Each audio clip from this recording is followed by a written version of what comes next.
warahmatullahi wabarakatuh. Waalaikumsalam warahmatullahi wabarakatuh.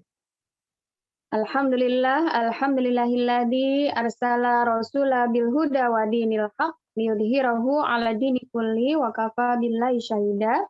Asyhadu an la ilaha illallah wa asyhadu anna Muhammadan abduhu wa rasuluh la nabiyya ba'dah.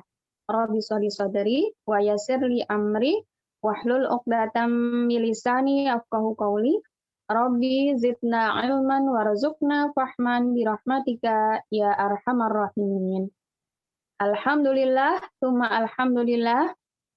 Pada kesempatan pagi hari ini, saya bisa dipertemukan kembali dengan ibu-ibu dan akhwati solihah sekalian.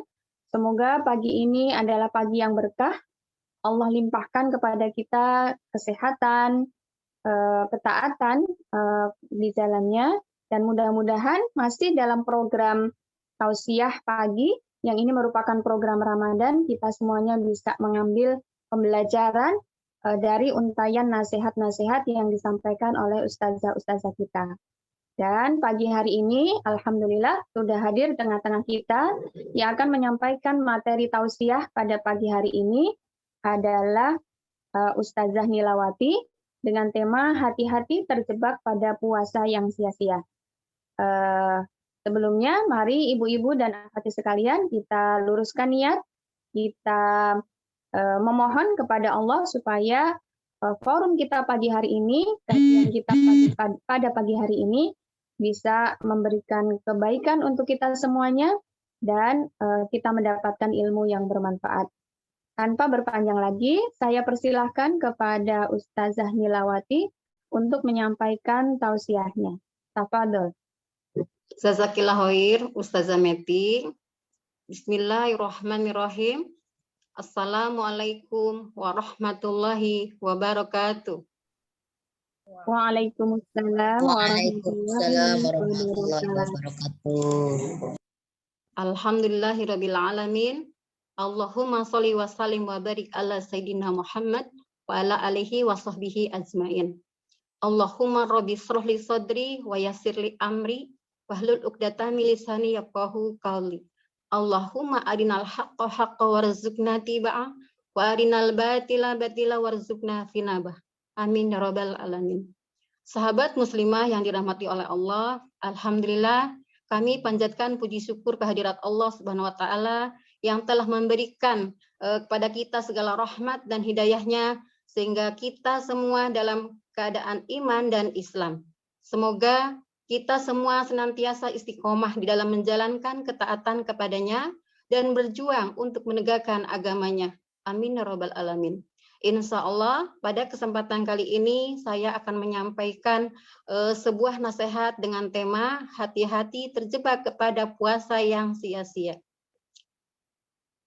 Sahabat muslimah yang dimurkai oleh Allah, alhamdulillah saat ini kita telah memasuki Ramadan hari yang ke-16. Bulan penuh keberkahan, limpahan pahala, dan ampunan. Rasulullah SAW bersabda, telah datang Ramadan, bulan penuh berkah, maka Allah mewajibkan kalian untuk berpuasa pada bulan itu. Saat itu, pintu-pintu surga dibuka, pintu-pintu neraka ditutup, para setan diikat, dan pada bulan itu pula terdapat satu malam yang nilainya lebih baik dari 1000 malam. Hadis riwayat Ahmad. Dalam hadis lainnya, Rasulullah SAW bersabda, setiap amalan kebaikan yang dilakukan oleh manusia akan dilipat gandakan dengan 10 kebaikan yang semisal hingga sampai 700 lipat. Allah Ta'ala berfirman, kecuali amalan puasa. Amalan puasa tersebut adalah untukku. Aku sendiri yang akan membalasnya. Disebabkan dia telah meninggalkan syahwat dan makanan karenaku. Bagi orang yang berpuasa akan mendapatkan 2 kebahagiaan, yaitu kebahagiaan ketika dia berbuka dan kebahagiaan ketika berjumpa dengan Rabb-Nya. Sungguh, bau mulut orang yang berpuasa lebih harum di sisi Allah daripada bau minyak katsuri. Masya Allah. Hadis-hadis ini menjelaskan bahwa Ramadan adalah kesempatan yang Allah berikan kepada kita untuk memperbanyak amal kebaikan karena bernilai pahala. Rasulullah dan para sahabat tidak hanya memperbanyak ibadah mahdoh saja, tetapi juga mereka melaksanakan semua amal kebaikan seperti menuntut ilmu, bersedekah, melakukan dakwah di tengah umat, dan lain sebagainya. Bahkan Rasulullah dan para sahabat berjihad saat Ramadan, di antaranya yaitu pada Perang Badar Al-Kubra dan penaklukan Mekah dalam keadaan berpuasa. Masya Allah. Sahabat muslimah yang dirahmati oleh Allah, kita harus selalu berusaha untuk waspada dari puasa yang sia-sia. Demikian istimewa dan pentingnya Ramadan. Begitu banyak pahala yang Allah limpahkan kepada kita saat bulan Ramadan ini. Banyak pula aktivitas kebaikan yang bisa kita lakukan. Tentu saja berarti kita harus mempersiapkan dengan baik sehingga bisa menjalaninya sesuai dengan tuntunan syara dan tidak terjebak ke dalam puasa yang sia-sia. Rasulullah SAW telah memperingatkan melalui sabdanya, berapa banyak orang berpuasa, hasil yang diperoleh dari puasanya hanyalah lapar dan hausnya. Dan orang yang melakukan sholat malam, yaitu taraweh, ya, tetapi sebenarnya hanya begadang saja. Hadis riwayat Abu Tabrani.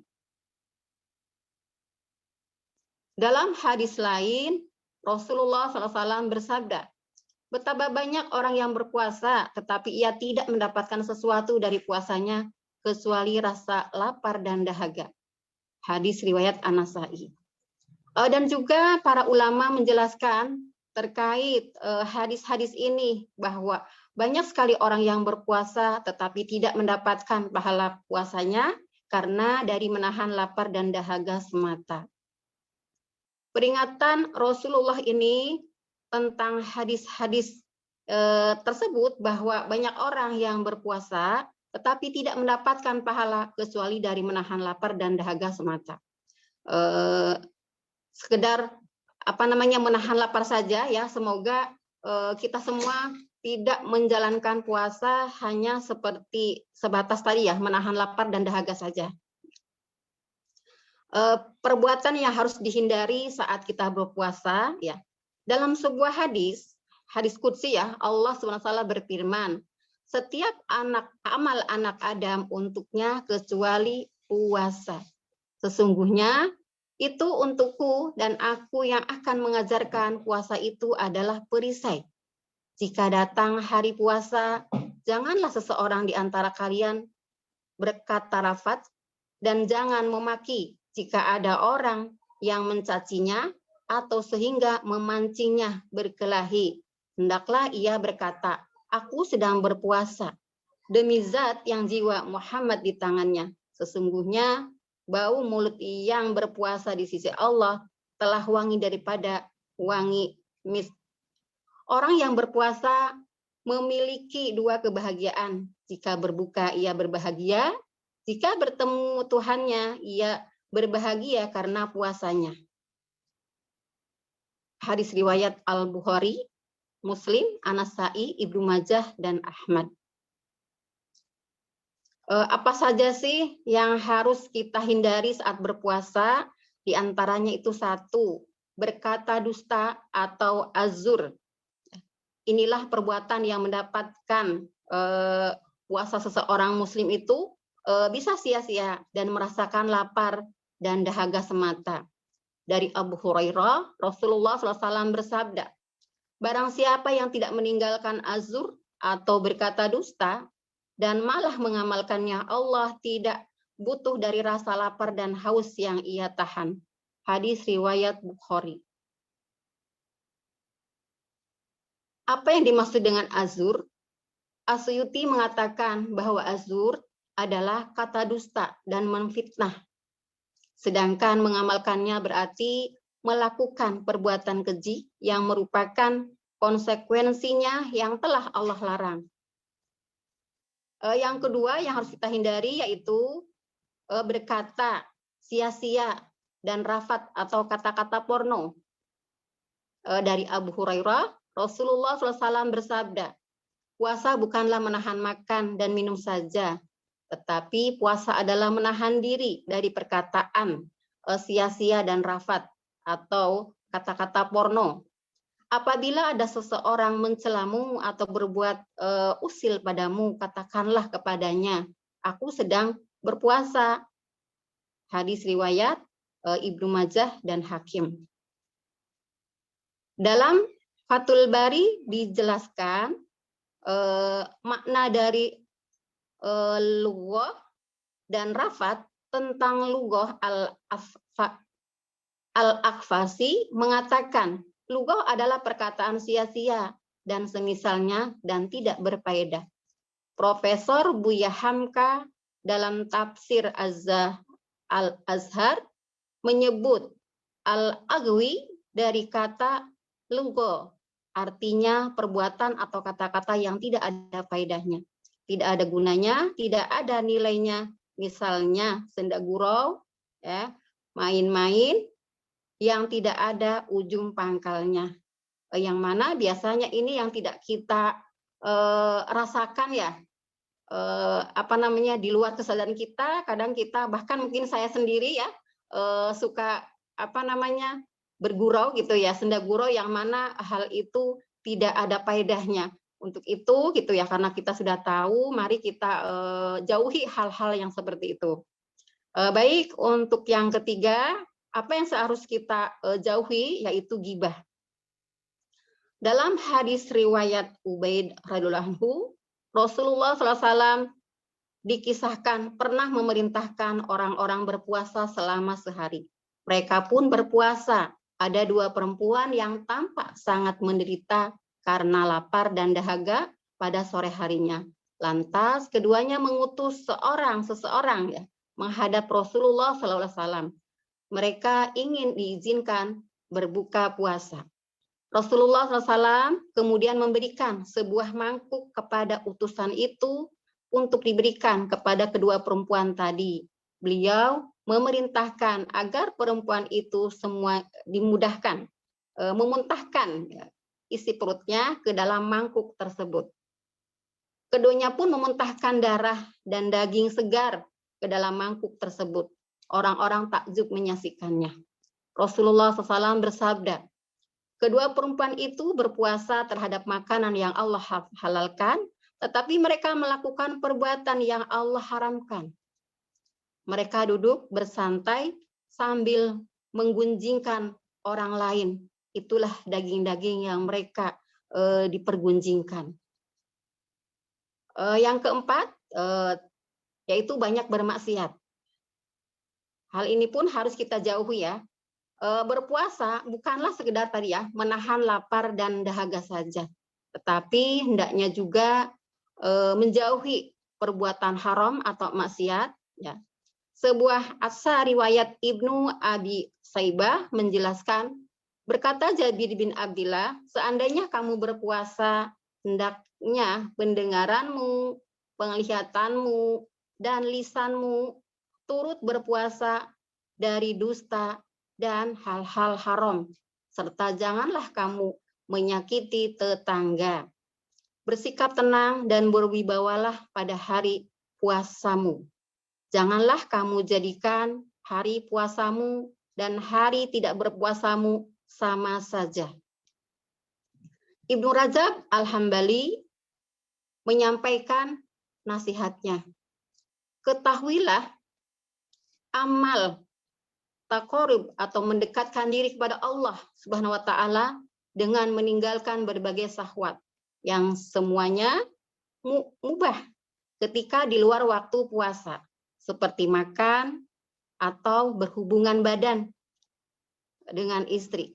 Itu tidak akan sempurna hingga seseorang mendekatkan diri pada Allah dengan meninggalkan perkara yang dia larang, yaitu dusta, perbuatan zalim, serta permusuhan di antara manusia dalam masalah darah, harta, dan kehormatan. Sahabat muslimah yang dirahmati oleh Allah, apakah sah puasanya? Sebagian ulama menyebut puasa yang sia-sia sebagai sejelek-jelek puasa, yaitu berpuasa tetapi hanya menahan lahar dan dahaga. Sedangkan perbuatan maksiat masih terus dilakukannya. Terkait sah atau tidaknya, tidak satupun ulama menyatakan puasanya batal. Di antara mereka menyatakan bahwa seseorang yang gemar bermaksiat saat Ramadan, seperti berkata dusta, memfitnah, ataupun bentuk maksiat lainnya yang bukan pembatal puasa, puasanya tetap sah, tetapi ia tidak mendapatkan ganjaran yang sempurna di sisi Allah Subhanahu wa Ta'ala. Syekh Ali Al-Qori dalam Mirqatul Mafatih Syekh Mishatul Mashabi berkata, orang yang berpuasa seperti ini sama keadaannya dengan orang yang berhaji, yaitu pahala pokoknya tidak batal, tetapi ia tidak memperoleh kesempurnaan pahala. Orang semacam ini akan mendapatkan ganjaran puasa sekaligus dosa akibat maksiat yang ia lakukan. Sedangkan Ibnu Rajab mengatakan tingkatan puasa yang paling rendah adalah meninggalkan minum dan makan saja. Selanjutnya, ia mengatakan, mendekatlah diri pada Allah dengan meninggalkan perkara yang mubah. Tidaklah akan sempurna sampai seseorang menyempurnakannya dengan meninggalkan perbuatan haram. Barang siapa yang melakukan yang haram, seperti berdusta, lalu ia mendekatkan diri pada Allah dengan meninggalkan yang mubah, seperti makan saat Ramadan, maka puasa orang semacam ini tetap dianggap sah menurut pendapat jumhur ulama. Alasannya kenapa? Karena amalan itu batal jika seseorang melakukan perbuatan yang dilarang karena sebab khusus. Dan tidaklah batal jika melakukan perbuatan yang dilarang yang bukan karena sebab khusus. Inilah pendapat mayoritas dari para ulama.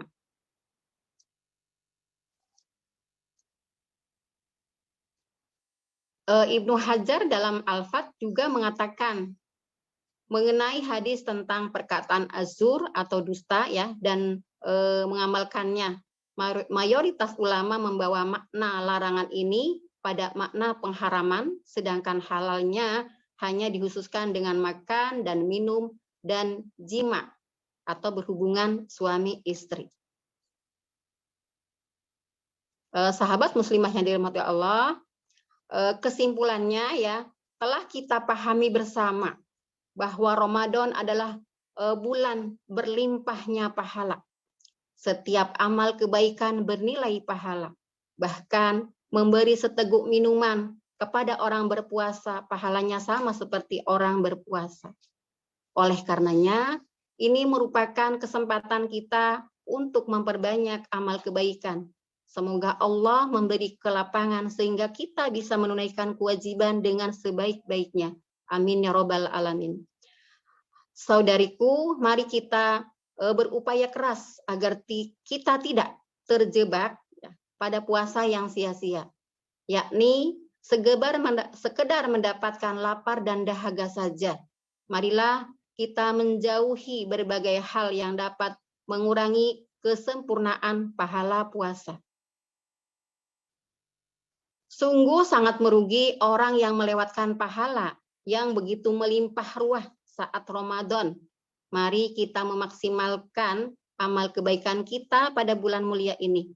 Tingkatkan intensitas ibadah, perbanyak menuntut ilmu, tingkatkan kepedulian, berdakwah kepada Islam, serta terus gelorakan spirit perjuangan untuk menegakkan syariat Islam, terutama saat dan selepas Ramadan nanti. Wallahu alam bishawab. Sahabat muslimah, kiranya itu saja yang bisa saya sampaikan untuk kesempatan pagi hari ini. Waktu saya kembalikan kepada Ustazah Meti. Saya akhiri. Wassalamualaikum warahmatullahi wabarakatuh. Waalaikumsalam warahmatullahi wabarakatuh. Jazakillah khair kepada Ustazah Nilawati yang telah menyampaikan materi tausiah pada kesempatan pagi hari ini. Tadi temanya adalah hati-hati terjebak pada puasa yang sia-sia. Semoga kita semuanya dengan nasihat yang diberikan pada pagi hari ini mendapatkan pengingatan ya untuk kemudian puasa kita jadi tidak sia-sia. Ada beberapa hal yang saya garis bawahi dari tadi yang disampaikan oleh Ustazah Nilawati yang harus kita pahami bersama bahwa Ramadan ini bulan agung, bulan mulia, bulan yang merupakan bursa pahala. Jadi artinya Allah memberikan kesempatan kepada kita untuk mengejar ya pahala-pahala. Namun pahala ini karena banyak mendatangkan pahala Ramadan, tapi tidak otomatis kemudian bagi pelakunya, bagi orang yang berpuasa itu kemudian bisa mendapatkan pahala gitu ya. Kenapa? Karena ada syariat-syariat yang tidak dipenuhi sehingga tadi yang disampaikan oleh Ustazah Nilawati puasanya jadi sia-sia gitu. Nah, puasa yang sia-sia itu seperti apa? Adalah puasa yang tidak menghasilkan pahala apapun bagi pelakunya selain ya hanya lapar dan dahaga serta kepayahan saja. Nah, tapi ngerinya atau sedihnya gitu ya, atau mirisnya bahwa jenis puasa seperti ini itu kebanyakan terjadi pada umat Islam. Maka mudah-mudahan kita semuanya tidak terjebak, tidak seperti umumnya kaum muslimin yang menjalankan puasa, tetapi puasanya sia-sia.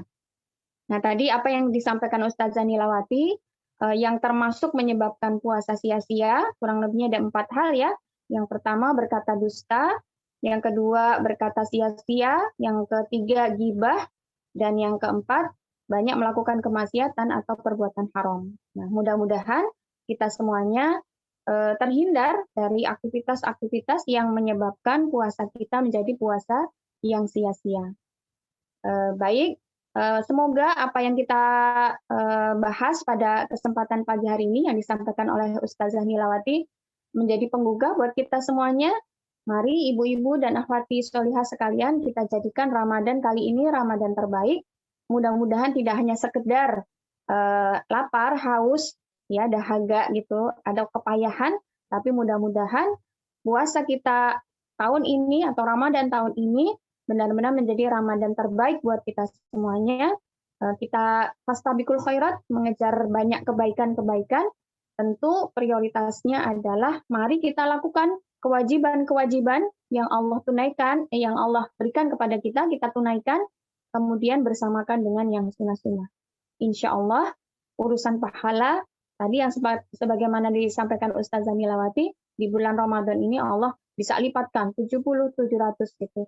Artinya banyak sekali sebenarnya kalau hitungan secara matematis. Tetapi bagi kita tidak fokus di kita ngejar pahalanya, tapi betul-betul kita manfaatkan peluang bulan Ramadan ini menjadi peluang bagi kita untuk semakin taat kepada Allah, semakin semangat ya untuk memperjuangkan syariatnya Allah, dan mudah-mudahan kita semuanya terkategori orang-orang yang nanti akan bertetangga di surga bersama Rasulullah, para sahabat, salafus sholih yang menjalani kehidupan sesuai dengan aturan Allah dan memperjuangkan syariat Allah.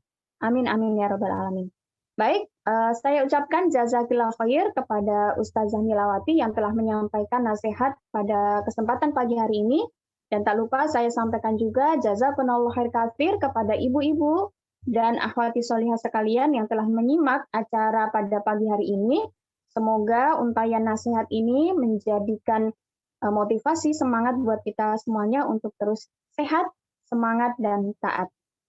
Kita tutup materi kajian pada kesempatan pagi hari ini dengan membaca hamdalah, istighfar, dan doa kafaratul majlis.